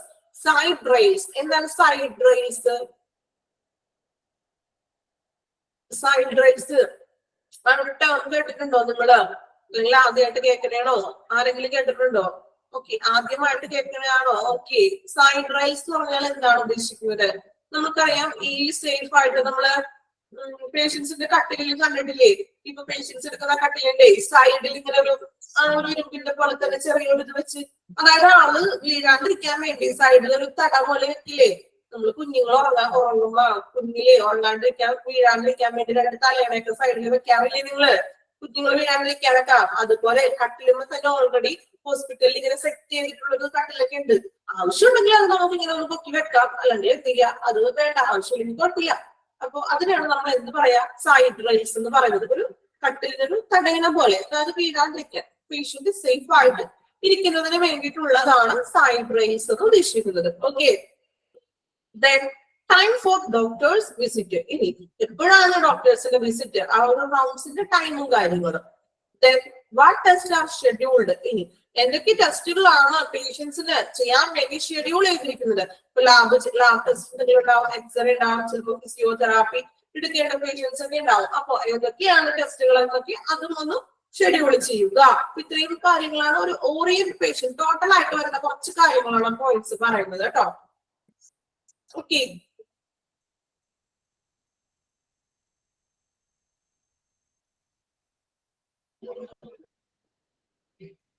then gather information related to gather information other ബാക്കിയുള്ള കുറച്ച് ഇൻഫോർമേഷൻസ് ഇനി എന്തൊക്കെയാണെന്ന് നോക്കാം.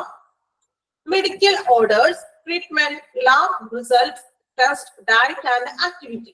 ഇനി നോക്കാം ഇനി മറ്റ് ഇൻഫോർമേഷൻസ് എന്തൊക്കെയാണ് റിലേറ്റഡ് ചെയ്തിട്ടുള്ള ഇൻഫോർമേഷൻസ് എന്നാണ് പറയുക.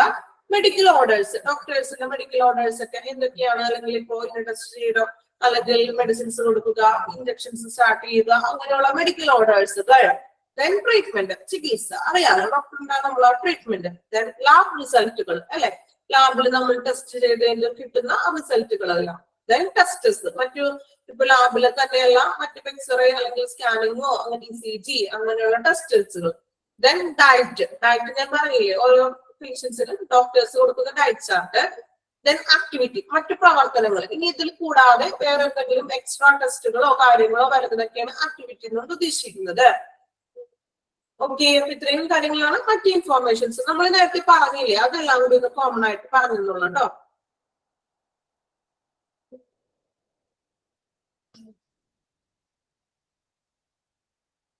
നോക്കാം, preliminary observation of patient. Preliminary എന്താണ്? പ്രിലിമിനറി മീൻസ് പ്രിലിമിനറി എക്സാം എന്നൊക്കെ പറഞ്ഞ് കേട്ടിട്ടുണ്ടോ? ഇപ്പൊ PSC എക്സാം ഒക്കെ എഴുതുന്നവരാണോ നിങ്ങള്? PSC ഒക്കെ എഴുതാറുണ്ടോ? എത്ര പേര് എഴുതാറുണ്ട്? ആരും എഴുതാറില്ല. PSC എക്സാം ഒന്നും നിങ്ങൾ എഴുതണില്ല. ഓക്കെ, ഒരാൾ എഴുതുന്നുള്ളൂ. ഓക്കെ, ഒരു ഫസ്റ്റ് സ്റ്റെപ്പ് അല്ലെങ്കിൽ ഒരു പ്രാഥമികമായിട്ടുള്ള എന്ന് പറയും അല്ലെ, ആരംഭം എന്ന് പറയും, അല്ലെങ്കിൽ പ്രാരംഭത്തിൽ ചെയ്യുന്നതെന്നാണ് നമ്മൾ പ്രിലിമിനറി എന്നുള്ളത് ടേം കൊണ്ട് ഉദ്ദേശിക്കുക. ഇനി ഒരു പ്രിലിമിനറി ഒബ്സർവേഷൻ എന്ന് പറഞ്ഞാല് നമുക്കൊരു പേഷ്യന്റിനെ ഫസ്റ്റ് ഒരു തുടക്കത്തിലെ എങ്ങനെയൊക്കെയാണ് നമുക്ക് ഒബ്സർവ് ചെയ്യാൻ പറ്റുന്നതെന്നാണ് നോക്കുന്നത്. ഓക്കെ, പോയിന്റ്സ് വായിക്കുമ്പോൾ നിങ്ങൾക്ക് ക്ലിയർ ആവും. പിന്നെ അറിയാൻ പാടില്ലാത്തവർക്ക് കുറച്ചും കൂടി ക്ലിയർ ആവും. നോക്കാം. The first few moments with the patient, facial expressions will denote his emotional reactions and presence of the pain and fatigue. Fatigue means കേട്ടിട്ടുണ്ടോ? ക്ഷീണം അല്ലെങ്കിൽ വളരെ ക്ഷീണം, ടയേർഡ്നെസ് എന്നൊക്കെ പറയാറില്ല. ഞാൻ വളരെ ടയേർഡാണ്, എനിക്കൊന്നും ചെയ്യാൻ വയ്യ. ഓക്കെ, ക്ഷീണം അല്ലെങ്കിൽ ടയേർഡ്, അതാണ് ഫാറ്റിഗ് എന്ന് പറയുന്നത്. Then the first few moments with the patient facial expression. നമുക്ക് പേഷ്യന്റിന്റെ ആദ്യത്തെ കുറച്ച് മൂമെന്റ്സിലൂടെ, പേഷ്യന്റിന്റെ മുഖത്തുള്ള എക്സ്പ്രഷൻസിലൂടെ, മുഖഭാവത്തിലൂടെ അയാളുടെ ഇമോഷണൽസ് നമുക്ക് മനസ്സിലാക്കാൻ സാധിക്കും എന്നാണ് പറയുന്നത്. പ്രസൻസ് ഓഫ് പെയിൻ, അതായത് വേദനയുണ്ടോ അല്ലെങ്കിൽ ക്ഷീണമുണ്ടോ എന്നൊക്കെ എന്ത് ചെയ്യാൻ പറ്റും? മുഖത്ത് നോക്കി മനസ്സിലാക്കാൻ സാധിക്കും. പേഷ്യൻസിന് മാത്രമല്ല, പൊതുവെ നമുക്ക് മനുഷ്യരിൽ എല്ലാവർക്കും നമുക്ക് സാധിക്കില്ലേ? നമുക്ക് ഒരാൾ വളരെ സങ്കടത്തോടെ വളരെ ഡള്ളായിട്ടിരിക്കുകയാണെങ്കിൽ നമുക്ക് അയാളുടെ ഒരു ഫേസിലൂടെ കണ്ടെത്താൻ സാധിക്കില്ലേ? നിങ്ങൾക്ക് അറിയാൻ സാധിക്കും, അറിയില്ല, കോമൺ എല്ലാവർക്കും സാധിക്കുന്നതാണ് എനിക്ക് തോന്നുന്നത് അല്ലെ. ഇപ്പൊ ഒരു വളരെ സങ്കടത്തോടെ ഇരിക്കുന്ന വ്യക്തി, നമുക്ക് അയാളുടെ മുഖം കണ്ടറിയാം ആൾക്ക് എന്തോ ഇതുണ്ട്, ഡള്ളാണ് ആള് അല്ലെ. നമ്മളുടെ ഫ്രണ്ട്സ് ആണെങ്കിൽ പോലും ആള് ചിലപ്പോ എപ്പോഴും സംസാരിക്കുന്നത് പോലെ സംസാരിക്കുന്നില്ല, അല്ലെങ്കിൽ ആൾ ഭയങ്കര ഗ്ലൂമി ആയിട്ടിരിക്കുമ്പോ നമുക്ക് തോന്നാറില്ലേ, നമ്മൾ ചോദിക്കില്ലേ എന്ത് പറ്റുന്നു, എന്തെങ്കിലും പ്രശ്നങ്ങളുണ്ടോ എന്നൊക്കെ ചോദിക്കും അല്ലെ. അതൊക്കെ സ്വാഭാവികമാണ് അല്ലെ. അപ്പൊ അതുപോലെ തന്നെയാണ് നമ്മൾ പേഷ്യൻസിന് പറയുന്നത്. അവരുടെ ഒരു ആദ്യത്തെ നമുക്ക് കുറച്ച് മൂമെന്റ്സിലൂടെ അവരുടെ മുഖഭാവത്തിൽ ഒരു റിയാക്ഷനും അല്ലെങ്കിൽ ഒരു മുഖം നമുക്ക് അവരുടെ ചിലപ്പോൾ വലിയ വേദന അനുഭവിക്കുന്ന പേഷ്യൻസ് ഒക്കെ ആണെങ്കിൽ അവരുടെ മുഖഭാവത്തിൽ നമുക്ക് മനസ്സിലാക്കാൻ പറ്റും ഇല്ലേ. അവർ ഭയങ്കര ഡിസ്റ്റർബ്ഡ് ആയിരിക്കുന്നു, അവർക്ക് കിടക്കാനോ ഇരിക്കാനോ നിൽക്കാനോ ഒന്നും പറ്റാത്തൊരവസ്ഥയ്ക്ക് ഉണ്ടാവും അല്ലേ. അപ്പൊ അതൊക്കെ നമുക്ക് എന്ത് ചെയ്യാൻ പറ്റും? ഫസ്റ്റ് മുഖഭാവത്തിലൂടെ ക്ഷീണമോ അല്ലെങ്കിൽ ഇങ്ങനെയുള്ള വേദനകളൊക്കെ ആണെങ്കിൽ മനസ്സിലാക്കാൻ സാധിക്കും. നിങ്ങൾ ഹോസ്പിറ്റലിൽ പോകുമ്പോഴേ കണ്ടിട്ടുണ്ടോ? അതായത് ഇപ്പൊ ഭയങ്കര തിരക്കൊക്കെയാണ്, ഡോക്ടറെ കാണാൻ നമ്മൾ പുറത്തിരിക്കുന്നത്. അപ്പൊ ചില പേഷ്യൻസ് ബെഞ്ചൊക്കെ ഇട്ടിട്ടുണ്ടെങ്കിൽ കിടക്കാറുണ്ട് ചിലവര് ഇല്ലേ കേട്ടോ, കണ്ടിട്ടുണ്ടോ ആരെങ്കിലോ? ഓക്കെ, അപ്പൊ അങ്ങനെയൊക്കെ കിടക്കുന്ന പേഷ്യൻസ് ഒക്കെ ഉണ്ട്. അതായത് അവർക്ക് ഒട്ടും വയ്യ അല്ലെങ്കിൽ ഭയങ്കര ക്ഷീണം അവശതയാണ്. അപ്പൊ നമുക്ക് അങ്ങനെ വണ്ടി കാണുമ്പോൾ തന്നെ നമുക്ക് അറിയാൻ പറ്റും. അതാണ് ഫസ്റ്റ് പോയിന്റിൽ പറയുന്നത് കേട്ടോ. Then second point നോക്കാം. Any discoloration of skin such as jaundice, cyanosis and facial paralysis should be noted. ഇനി discoloration, ഇനി എന്തെങ്കിലും discoloration of skin, നമ്മുടെ സ്കിന്നില് നമ്മുടെ ശരീരത്തില് ഫിസിക്കലായിട്ട് വരുന്ന ചേഞ്ചസ്, കളറിൽ വരുന്ന ചേഞ്ചസ്, ഡിസ്കളറേഷൻ നമുക്ക് പെട്ടെന്ന് മനസ്സിലാക്കാനും സാധിക്കും. ജോണ്ടീസ് എന്താണ്? അങ്ങനെ സാധിക്കുന്ന 3 ഡിസീസസിന്റെ കാര്യങ്ങളാണ് പറയുന്നത്. 3 ഡിസീസസ് പറഞ്ഞിട്ടുണ്ട്. ഡിസ്കളറേഷൻ ഓഫ് സ്കിന്നിന് പെട്ടെന്ന് തന്നെ നമുക്ക് നോക്കുമ്പോ മനസ്സിലാകുന്ന തരത്തിലുള്ള 3 അസുഖങ്ങൾ എന്തൊക്കെയാണ്? ജോണ്ടീസ്. ജോണ്ടീസ് എന്താണ്? ജോണ്ടീസ് മഞ്ഞപ്പിത്തം. മഞ്ഞപ്പിത്തം കേട്ടിട്ടുണ്ടാവുമല്ലോ. ജോണ്ടീസ് കേട്ടിട്ടുണ്ടാവില്ല ചിലപ്പോ. എഴുതി വെക്കണേ. അറിയാത്തവരാണെങ്കിൽ ഒന്ന് മുകളിലൊന്ന് എഴുതി വെക്കണം കേട്ടോ. മഞ്ഞപ്പിത്തം, ജോണ്ടിസ്. ദെൻ അടുത്തത് സൈനോസിസ്. സൈനോസിസ് കേട്ടിട്ടുണ്ടോ? സൈനോസിസ് സൈനോസിസ് എന്ന് പറഞ്ഞിട്ടുണ്ടെങ്കിൽ നമ്മുടെ തൊലിപ്പുറത്ത് വരുന്ന, അതായത് സ്കിന്നില് കളർ ചേഞ്ചസ് അതിനാണ് സൈനോസിസ് എന്ന് പറയുന്നത്.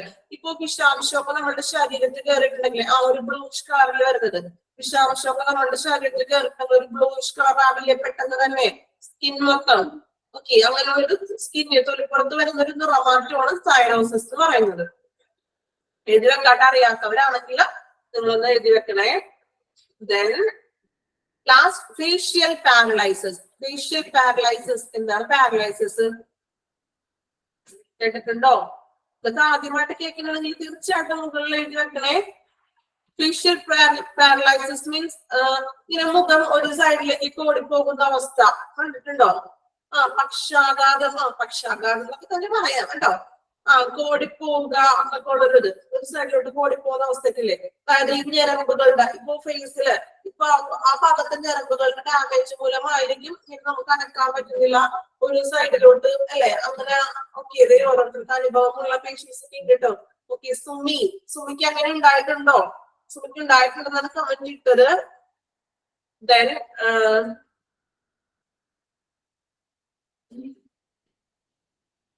സുമിക്ക് എന്താണ് അങ്ങനെ ഒരു ഈ ഒരു ഫേഷ്യൽ പാരലൈസ് വന്നിട്ടുണ്ടോ? ഓക്കെ, അപ്പൊ പെട്ടെന്ന് വന്നതാണോ അല്ലെങ്കിൽ മുന്നേ വന്നിട്ടുണ്ടോ ഇങ്ങനെ ഒരു ഇത്? ഇല്ല, സഡൻ ആയിട്ട് ഉണ്ടായതായിരുന്നു. ഉണ്ടായിട്ടുണ്ട്. ഓക്കെ, അത് ഇതുപോലെ എങ്ങനെയാണ് വന്നത്? എന്താണ് അപ്പൊ ആ ടൈമിൽ തോന്നിയത്? പെട്ടെന്ന് അങ്ങനെ ഒരു ബുദ്ധിമുട്ട് പെട്ടെന്ന് തന്നെ ഒറ്റയടിക്ക് വരികയോ അല്ലെങ്കിൽ സിംറ്റംസ് പോലെ എന്തെങ്കിലും ഉണ്ടായിരുന്നു? എനിക്ക് അത് വരുന്നതിന്റെ സിംറ്റംസ് അതിന്റെ ഒരു 1 വീക്ക് മുൻപായിട്ട് ലിപ്പിന് ഇങ്ങനെ ഒരു എന്താ ഒരു വൈബ്രേഷൻ പോലെ ഒരു ഫീലിങ്സ് ഉണ്ടായിരുന്നു. അതായത് ഫേസിലല്ലേ, അതായത് ഞരമ്പുകൾ ഇപ്പോ ചലിപ്പിക്കാൻ പറ്റാത്ത അവസ്ഥ പോലെ വരുന്നു അല്ലെ ഫേസില്? അതെ അതെ. പിന്നെ നമ്മള് മിററിൽ നോക്കുകയാണെങ്കിൽ തന്നെ നമുക്ക് ഇങ്ങനെ ഒരു എനിക്ക് തന്നെ അറിയാൻ പറ്റുന്നായിരുന്നു ആ ഒരു ഫീൽ. ഇങ്ങനെ തുടിക്കുക എന്ന് പറയില്ലേ നമ്മൾ, ഇങ്ങനെ കിടന്ന് തുള്ളുക, അതുപോലത്തെ ഒരു ഫീൽ ഉണ്ടായിരുന്നു. പിന്നെ അങ്ങനെ ഒരു ദിവസം പെട്ടെന്ന് അങ്ങനെ കൂടി വന്നിട്ട് ലിപ്പ് ഒരു സൈഡ് ലെഫ്റ്റ് സൈഡിലൊക്കെ ഒന്നായിട്ട് അങ്ങ് ചെരിഞ്ഞു പോവാണ്ടായത്. ഓക്കെ, അതായത് മെയിൻ ആയിട്ട് നമ്മുടെ ഫേസിലെ മസിൽസ് നെർവ്സ് വീക്ക് ആവുന്നത് മൂലമാണ് ഇങ്ങനെയുള്ള ഇത് വരുന്നത്. സഡൻ ട്രീറ്റ്മെന്റ് ചെയ്തിട്ടുണ്ടെങ്കിൽ ശരിയാകും അല്ലെ? എന്നിട്ട് എന്താ ഇഞ്ചക്ഷൻ കാര്യങ്ങളാണോ ചെയ്തത് അല്ലെങ്കിൽ മെഡിസിൻ ആണോ സ്റ്റാർട്ട് ചെയ്തത്?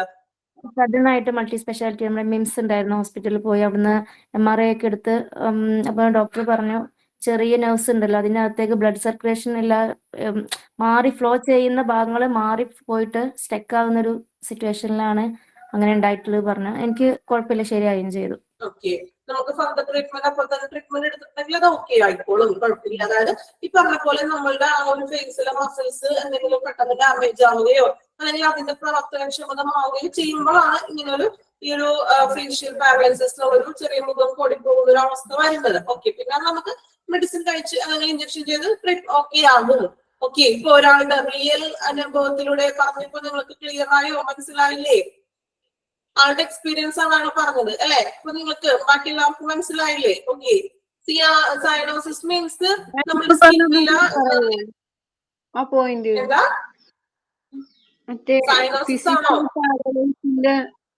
മീനിങ് എന്തോ മാഡം? എന്തിന്റെയാണ്? Physical paralyse. Okay, facial paralyse means നമ്മൾക്കറിയാം മുഖത്തില് വരുന്ന ഈ പക്ഷാഘാതം എന്നൊക്കെ പറഞ്ഞു കേട്ടിട്ടുണ്ടോ നിങ്ങള്? മുഖം കോടിപ്പോകുന്ന ഒരവസ്ഥ, മുഖം കോടിപ്പോവുക കേട്ടോ. പാരലൈസിസ് മീൻസ് ഈ കോടിപ്പോകുന്ന ഒരവസ്ഥ. നിങ്ങൾക്ക് ഇത് കഴിഞ്ഞിട്ട് ഞാൻ ടൈം ഉണ്ടെങ്കിൽ കുറച്ച് പിക്ചേഴ്സുകളായിട്ട് ഒന്ന് കാണിച്ചു തരാം. ഓക്കെ, ടൈം നോക്കാം നമുക്ക് കേട്ടോ. അപ്പൊ അത് ഈ ഇങ്ങനെ ഒരു എന്താ പറയാ ഇത് അനുഭവിച്ച അല്ലെങ്കിൽ അത് അങ്ങനെ ഒരു ഫേഷ്യൽ പാരലൈസിസ് വന്ന ഒരാള് തന്നെ നമ്മളോട് പറഞ്ഞു ആൾക്കുണ്ടായ അനുഭവം അല്ലെ? ഓക്കെ, അപ്പോ നമുക്കറിയാം അപ്പൊ ഇങ്ങനെയുള്ള അസുഖം അല്ലെ, നമുക്ക് മഞ്ഞപ്പിത്തമുള്ള ഒരാളെ കാണുമ്പോൾ തന്നെ ആൾക്ക് മഞ്ഞപ്പിത്തമെന്ന് മനസ്സിലാവാൻ പറ്റൂലേ? എങ്ങനെയാണ് ആള് മൊത്തത്തിൽ ഒരു മഞ്ഞപ്പാടിക്കും, കണ്ണ് ഭയങ്കര മഞ്ഞപ്പാടിക്കും, പിന്നെ ആള് നമുക്ക് ടോട്ടലി നമ്മളൊരു നോർമൽ പേഴ്സണേക്കാളും കുറച്ച് ഒരു മഞ്ഞപ്പൊക്കെ ഫീൽ ചെയ്യാറുണ്ട് അല്ലെ? അപ്പൊ വിളറിയിരിക്കൂലേ മിസ്സേ? ഏതാ വിളറിയിരിക്കൂലേ മഞ്ഞപ്പിത്തമുള്ള ആള്? വിളറിയിരിക്കുന്നതല്ല, കൂടുതലും വിളറിയിരിക്കും. പക്ഷെ ഈ പറഞ്ഞ പോലെ കണ്ണും ഇതൊക്കെ ഭയങ്കരമായിട്ട് മഞ്ഞച്ചിരിക്കും. നമുക്ക് ഒറ്റ നോട്ടത്തിൽ തന്നെ മനസ്സിലാകും സ്കിന്നും എനിക്ക് തോന്നുന്നു ഏകദേശം ഒരു ചെറിയൊരു മഞ്ഞപ്പ് പോലെ തോന്നും. കൂടുതൽ ടോട്ടൽ ഇത് മഞ്ഞപ്പ്, അതുകൊണ്ടാണ് നമ്മൾ മഞ്ഞപ്പിത്തം കാണുന്നതെല്ലാം മഞ്ഞയെന്നൊക്കെ പറയാറില്ലേ, നമുക്ക് തമാശക്ക് പറഞ്ഞ് അങ്ങനെ പറയും. പക്ഷെ കണ്ണ് ഭയങ്കരമായിട്ട് മഞ്ഞപ്പായിരിക്കും അവരുടെ, അതുപോലെ തന്നെ യൂറിൻ മഞ്ഞ നിറവും.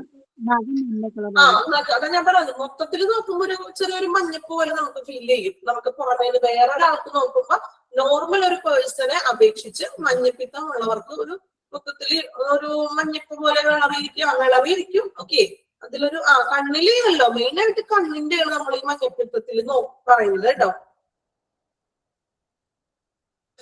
ഓക്കെ, അതെ. അപ്പൊ നമുക്ക് ഇങ്ങനെയുള്ള അസുഖങ്ങൾ ഇതുപോലെ ഫേഷ്യൽ ഇതൊക്കെ കൊടുക്കുന്നതൊക്കെ നമുക്ക് അയാളെ കാണുമ്പോൾ തന്നെ മനസ്സിലാവില്ല അയാൾക്ക് ഇന്ന അയ്യോ ഇങ്ങനെ ഒരു അസുഖം ഉണ്ടെന്ന്. അതുപോലെ തന്നെയാണ് സൈനോസിസും. ഈ പറഞ്ഞ പോലെ സ്കിന്നില് ബ്ലൂ കളറൊക്കെ വരുമ്പോൾ നമുക്ക് ഒരാളെ പെട്ടെന്ന് നമ്മുടെ അടുത്തിരിക്കുന്ന ആളുടെ ഇതുപോലെ സ്കിന്നൊക്കെ വളരെ ബ്ലൂ കളർ ആയിരിക്കുന്നു. അപ്പൊ നമുക്ക് പെട്ടെന്ന് മറ്റൊരു എന്ത് ചെയ്യാൻ പറ്റും, മനസ്സിലാക്കാൻ പറ്റും. അങ്ങനെ ഒരു ഡിസ്കളറേഷൻ ചെയ്യുന്ന മൂന്ന് ഡിസീസസ് ആണ് അവിടെ ഒന്ന് മെൻഷൻ ചെയ്തത് കേട്ടോ. ജോണ്ടിസും സൈനോസിസും ഫേഷ്യൽ പാരലൈസിസും. Okay, then further observation can be made giving care to the client. ഇങ്ങനെയുള്ള പേഷ്യൻസിന് നമുക്ക് ഫർദർ ഒബ്സർവേഷനും അതിനുള്ള കെയറുകളും ക്ലയൻസിന് കൊടുക്കും. 3 കാര്യങ്ങൾ കേട്ടോ, ഓർത്തിരിക്കുക കേട്ടോ, മാറിപ്പോ മറന്നു പോകരുത് കേട്ടോ. ഡിസ്കളറേഷനുമായിട്ട് റിലേറ്റഡ് ആയിട്ടുള്ള 3 ഡിസീസസ് ആണ് jaundice, cyanosis, facial paralysis. Okay, മാറിപ്പോകരുത്. എക്സാമിന് ചിലപ്പോൾ ഐഡന്റിഫിക്കേഷൻ ഡിസ്കളറേഷൻ ഡിസീസസ് എന്നൊക്കെ ചോദിക്കാറുണ്ട്. എന്തായാലും പഠിച്ചോളൂ 3 ഓക്കെ. Next charting. എന്താണ് ചാർട്ടിങ്ങിൽ ചെയ്യുന്നത്? ചാർട്ടിങ് മലയാളം എന്താ പറയാ, ചാർട്ടിങ് എന്തൊക്കെ കാര്യങ്ങളാണ് അവർ ചാർട്ട് ചെയ്യുന്നത്? Okay, record all the basic information in patient record. Record all basic information. Patient റെക്കോർഡിന്റെ എല്ലാ ഇൻഫോർമേഷൻസുകളും എന്ത് ചെയ്യുക, അതൊക്കെ ഒന്ന് റെക്കോർഡ് ചെയ്യുക. റെക്കോർഡ് ചെയ്യുക എന്ന് പറഞ്ഞാൽ എന്താണ്, ഇത് നമ്മൾ ഈ കമ്പ്യൂട്ടർ സിസ്റ്റത്തിൽ ഇതൊക്കെ അപ്ലോഡ് ചെയ്യുന്നതും എല്ലാം ചെയ്യുന്നത്.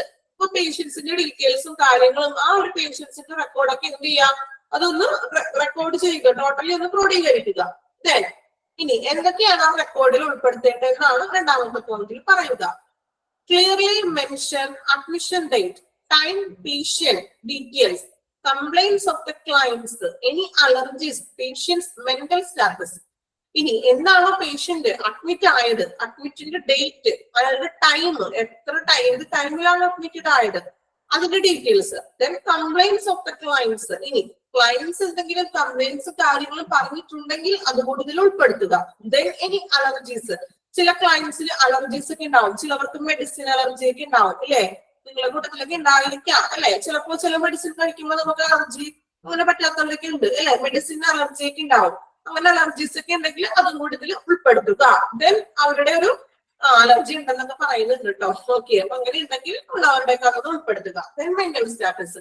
മെന്റൽ സ്റ്റാറ്റസ് എന്ന് പറഞ്ഞാൽ എന്താണ്, അവരുടെ ഒരു എന്തെങ്കിലും ബുദ്ധിമുട്ടുകളുണ്ടോ, മാനസികമായിട്ട് അവർക്ക് അവിടെ കഴിയാൻ പറ്റുന്നില്ലേ, അല്ലെങ്കിൽ അവരുടെ സർവീസ് ശരിയല്ല, നമ്മൾക്കൊരു ബുദ്ധിമുട്ടുണ്ട്, അങ്ങനെയൊക്കെ ഉണ്ടെങ്കിൽ എന്താണോ വെച്ചിട്ടുണ്ടെങ്കിൽ ആ ഒരു മെന്റൽ സ്റ്റാറ്റസ് അതിനകത്ത് ഉൾപ്പെടുത്തുക. ദെൻ 3ാമത്തെ point, recording admission register. Admission register record ചെയ്യുക. Then treatment book, report book, medical legal case register. Treatment ബുക്കും റിപ്പോർട്ട് ബുക്കും ഒക്കെ അതുപോലെ തന്നെ ഒന്ന് ചാർട്ട് ചെയ്യുക. മെഡിക്കൽ ലീഗൽ കേസ് ഇമ്പോർട്ടന്റ് ആണ് കേട്ടോ, അണ്ടർലൈൻ ചെയ്യണം. MLC എക്സാമിൽ ചോദിച്ചു കാണാറുണ്ട്. MLC medical legal case. എന്താണ് മെഡിക്കൽ ലീഗൽ കേസ്? ഒരു എക്സാമ്പിൾ പറഞ്ഞേ, ഏതായിരിക്കും മെഡിക്കൽ ലീഗൽ കേസസിന്റെ എക്സാമ്പിളുകള്?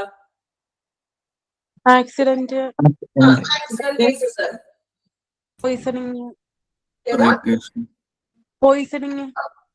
സൂയിസൈഡ് കേസസുകള്, കത്തിക്കുത്ത്, റേപ്പ് കേസുകള്. ഓക്കെ, ഇങ്ങനെയുള്ള കാര്യങ്ങളൊക്കെ, പോലീസിന് സൂയിസൈഡ്, ഇങ്ങനെയുള്ള കാര്യങ്ങളൊക്കെ ഉണ്ടെങ്കിൽ പോലീസിന് വിവരം അറിയിക്കേണ്ട ഒരു ഉത്തരവാദിത്വം ഉണ്ട്. അതായത് മെഡിക്കൽ ലീഗൽ രജിസ്റ്റർ ചെയ്യണമെന്ന് ഒരു ഹോസ്പിറ്റലിനെ സംബന്ധിച്ചിട്ടുണ്ട്. അങ്ങനെയുള്ള കേസസും കാര്യങ്ങളൊക്കെ വന്നിട്ടുണ്ടെങ്കിൽ എന്ത് ചെയ്യാം, ഒന്ന് സ്റ്റേറ്റ് പോലീസിന്. ഓക്കെ, അപ്പൊ ഇങ്ങനെ MLC അതായത് മെഡിക്കൽ ലീഗൽ കേസിലേക്ക് രജിസ്റ്റർ ചെയ്യുക. ദെൻ MLC ഇമ്പോർട്ടന്റ് ആണ് കേട്ടോ, അണ്ടർലൈൻ ചെയ്യാൻ ഞാൻ പറഞ്ഞു. നിങ്ങൾ എളുപ്പമുള്ള ഓർക്കാൻ വിട്ട് കളയരുത്. കാരണം എക്സാമില് ഓപ്ഷൻ തരുന്നത് കുറച്ച് ചിലപ്പോൾ ഡിഫിക്കൽട്ട് ആണെങ്കിൽ അവിടെ നമ്മൾ മൊത്തത്തിൽ ആ ഒരു മാർക്കങ്ങൾ പോകും. നമ്മൾ എളുപ്പമുള്ള നമുക്ക് നിങ്ങൾ പഠിക്കാണ്ട് വിട്ടു പോയിട്ടുണ്ടെങ്കിൽ അതുപോലത്തെ കൺഫ്യൂഷനിങ് ആയിട്ടുള്ള ഒരു എന്താ പറയാ ഓപ്ഷൻ ആക്കി തന്നിരിക്കുന്നത്. അപ്പൊ അതിൽ നിന്ന് ചിലപ്പോൾ പെട്ടെന്ന് തെറ്റിപ്പോകാൻ ചാൻസ് കൂടുതലാണ്. അതുകൊണ്ടാണ് അണ്ടർലൈൻ ചെയ്യുന്നത് പഠിച്ചോളൂ കേട്ടോ. അപ്പൊ അങ്ങനെ മെഡിക്കൽ ലീഗൽ കേസസ് ഒക്കെ ഉണ്ടെങ്കിൽ അത് എന്ത് ചെയ്യാം, ഒന്ന് രജിസ്റ്റർ ചെയ്യണം. Update ward census and nurse note, നഴ്സുമാരുടെ നോട്ടുകളും അല്ലെങ്കിൽ വാർഡ് സെൻസസ് മീൻസ് എന്താണ്, ഒരു വാർഡിലേക്ക് ഒരു മാസം എത്ര പേഷ്യന്റ് വന്നു, എത്ര ബെഡ് അവൈലബിൾ ആണ്, ഏത് ദിവസമാണ് ഡിസ്ചാർജ് ചെയ്ത് പോയത്, അങ്ങനെയുള്ള കാര്യങ്ങളൊക്കെ സെൻസസ് റിപ്പോർട്ടും കാര്യങ്ങളൊക്കെ ഉണ്ടാവില്ലേ, അതൊക്കെ എന്ത് ചെയ്യുക, അതൊക്കെ ഓരോ മന്തിലും നിങ്ങൾക്ക് അപ്ഡേറ്റ് ചെയ്യുക. Physical assessment by reviewing system. എന്താണ് physical assessment by reviewing system എന്ന് പറയുന്നത്? ഫിസിക്കൽ അസസ്മെന്റ് അതായത് രോഗിയുടെ ഫിസിക്കൽ ആയിട്ടുള്ള അസസ്മെന്റ്, നിരീക്ഷണം. അതായത് റിക്കവറി ആയോ അല്ലെങ്കിൽ ഓരോ ദിവസം കഴിയുന്നതോറും ആളുടെ കണ്ടീഷൻ ഇല്ലേ, എന്താണ് ഒരു ആളുടെ കണ്ടീഷൻ, അല്ലെങ്കിൽ എന്തെങ്കിലും ബുദ്ധിമുട്ടും കാര്യങ്ങളും മറ്റു എന്തെങ്കിലും ഉണ്ടോ, ശാരീരികമായിട്ടുള്ള ഒരു വിലയിരുത്തല്, അത് റിവ്യൂവിംഗ് സിസ്റ്റം വഴി. റിവ്യൂവിംഗ് സിസ്റ്റം മീൻസ് ഇപ്പൊ ഒരു ഡോക്ടറിന്റെയോ അല്ലെങ്കിൽ ഒരു നഴ്സിന്റെയോ സാന്നിധ്യത്തിൽ ഇങ്ങനെയുള്ള കാര്യങ്ങളൊക്കെ എന്ത് ചെയ്യുക, അത് അസസ്മെന്റ് ചെയ്യുക.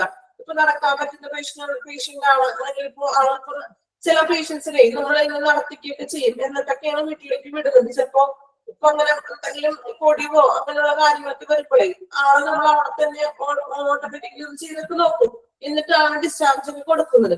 അങ്ങനെയുള്ള എന്തെങ്കിലും ഫിസിക്കൽ ആയിട്ടുള്ള അസസ്മെന്റുകളൊക്കെ ചെയ്യുക. Then patient comfort. Comfort means എന്താണ്, ആള് കംഫോർട്ട് ആണോ, എന്താ പറയാ, ഓക്കെ ആണോ എന്നൊക്കെ നമ്മൾ പറയും, നമ്മള് കുഴപ്പമില്ല ഇതൊക്കെ തന്നെ മതി, അങ്ങനെ ഒരു ആള് കംഫോർട്ട് ആണോ എന്ന് നോക്കാം. Patient comfort. Then collect information for database. ഇനി ഇൻഫോർമേഷൻസ് കളക്ട് ചെയ്യുക. ഡാറ്റാബേസിന് വേണ്ടിയിട്ട് പേഷ്യൻസിന്റെ എന്ത് ചെയ്യുക, ഇൻഫോർമേഷൻസിനെ എല്ലാം കളക്ട് ചെയ്യുക. Then obtain physician order for the lab test and medical activity.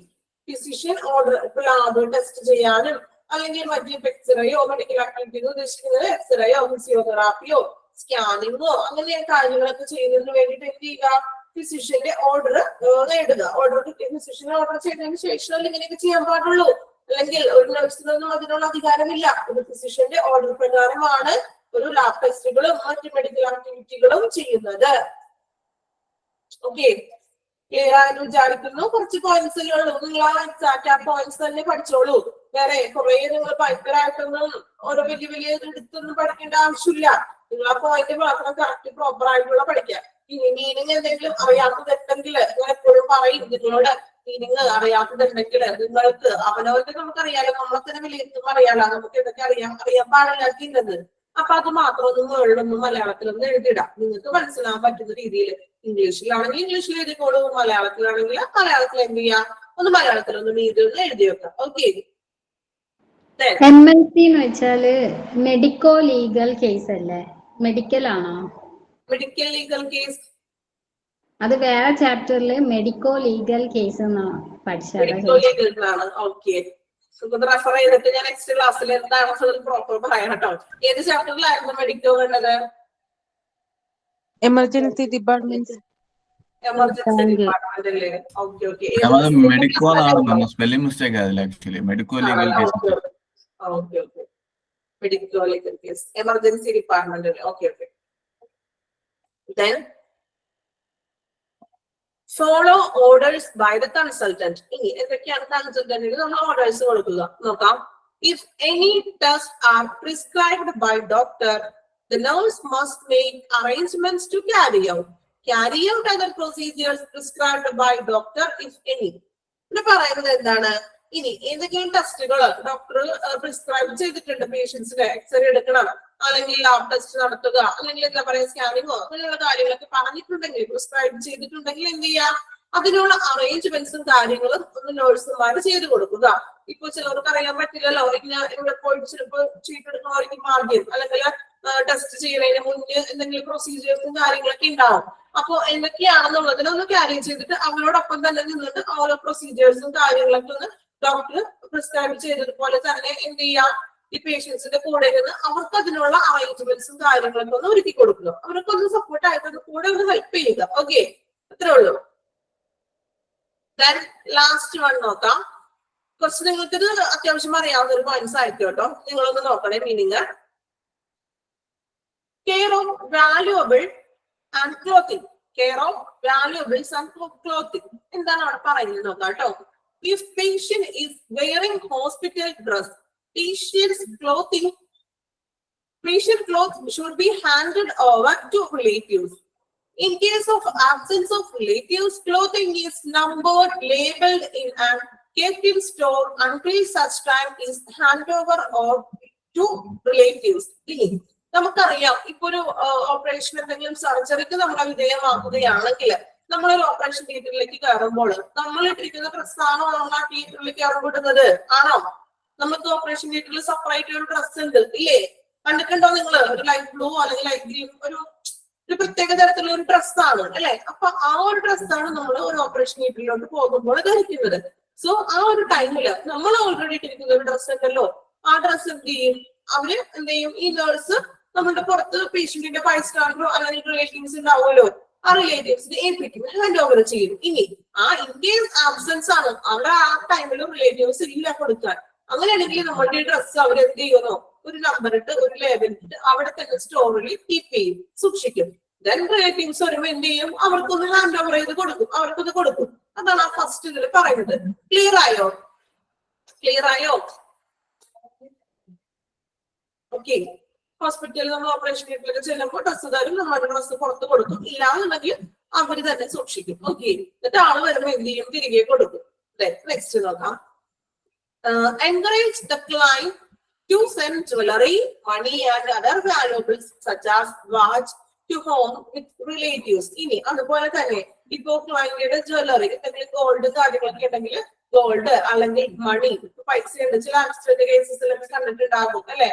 ഇപ്പോ ഇതുപോലെ പെട്ടെന്ന് കൊണ്ടുവരുമ്പോ ട്രീറ്റ്മെന്റിലോട്ട് പെട്ടെന്ന് കയറ്റി വരുന്നതാ. അപ്പൊ ഈ പറഞ്ഞ പോലെ പേഴ്സ്, വാച്ച് അങ്ങനെയുള്ള സാധനങ്ങളൊക്കെ ഉണ്ടെങ്കിൽ അവരുടെ കൂടെ റിലേറ്റീവ്സ് ഉണ്ടെങ്കിൽ എന്ത് ചെയ്യും? അവര് ഇതൊക്കെ ഹാൻഡ് ഓവർ ചെയ്യിപ്പിക്കും. ഗോൾഡും അങ്ങനെ വാല്യുബിൾ ആയിട്ടുള്ള എന്താണ് അവരുടെ കയ്യിലുള്ള സംഭവങ്ങൾ അതൊക്കെ എന്ത് ചെയ്യും? റിലേറ്റീവ്സിനെ ഏൽപ്പിക്കും. Make him understand if he keep something with himself. ഇനി അവിടെ തന്നെ അവരുടെ ഇതിൽ തന്നെ അവർ വെക്കനെയാണ്, കൊടുക്കുന്നില്ല, അവര് ഓൾറെഡി ആളിട്ടിട്ടുണ്ടെങ്കിൽ എന്ത് ചെയ്യും? ഇറ്റ്സ് ഹിസ് ഓൺ റിസ്ക്, അവരുടെ സ്വന്തം റിസ്ക് തന്നെ ഇരിക്കും. നഷ്ടപ്പെട്ടാലും നമുക്ക് യാതൊരു ഉത്തരവാദിത്തമില്ല. അങ്ങനെ വെക്കുകയാണെങ്കിൽ സ്വന്തം റിസ്കിൽ തന്നെ അത് വെക്കണം എന്നാണ് പറയുക. ഓക്കെ. നമുക്ക് കോമൺ ആയിട്ട് അറിയാവുന്ന കാര്യങ്ങളല്ലേ അത്. നമുക്കൊരു തിയേറ്ററിൽ ചെല്ലുമ്പോൾ ഇങ്ങനെ ഗോൾഡും അല്ലെങ്കിൽ വേറെ വാലബിൾ ആയിട്ടുള്ള ആഭരണങ്ങളോ മറ്റൊന്നും ഇടാൻ പാടില്ല. വാച്ച് എല്ലാം അഴിച്ചു മാറ്റി പുറത്ത് കൊടുത്തിട്ടല്ലേ നമ്മളെ തിയേറ്ററിലേക്ക് അവര് സർജറിക്ക് വിധേയമാകുന്നത്. ഓക്കെ. Then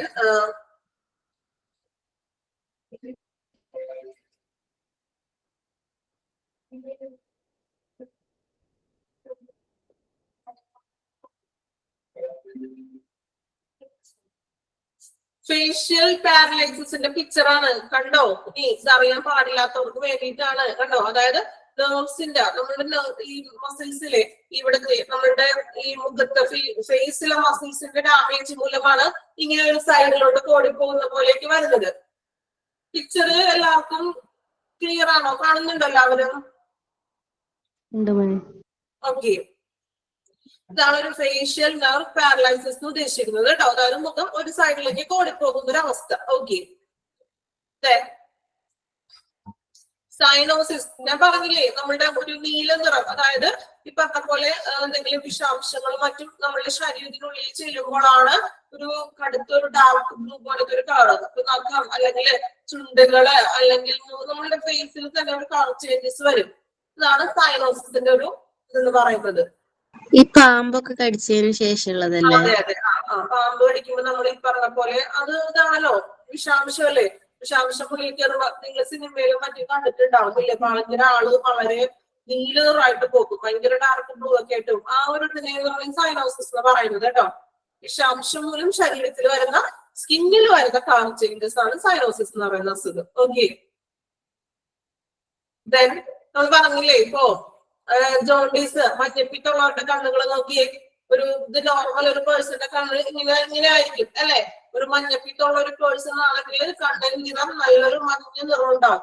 നമുക്ക് അതിലൂടെ തന്നെ പെട്ടെന്ന് മനസ്സിലാക്കാൻ സാധിക്കും ആൾക്ക് മഞ്ഞപ്പിത്തം ഉണ്ട്. ഡോക്ടേഴ്സ് നോക്കുമ്പോൾ തന്നെ ഡോക്ടേഴ്സിന് മറ്റു സിംറ്റംസ് ഒക്കെ വെച്ച് നോക്കുമ്പോൾ കണ്ണിന് ഇങ്ങനെ മഞ്ഞപ്പൊക്കെ ഉണ്ടെങ്കിൽ എന്ത് ചെയ്യാൻ പറ്റും?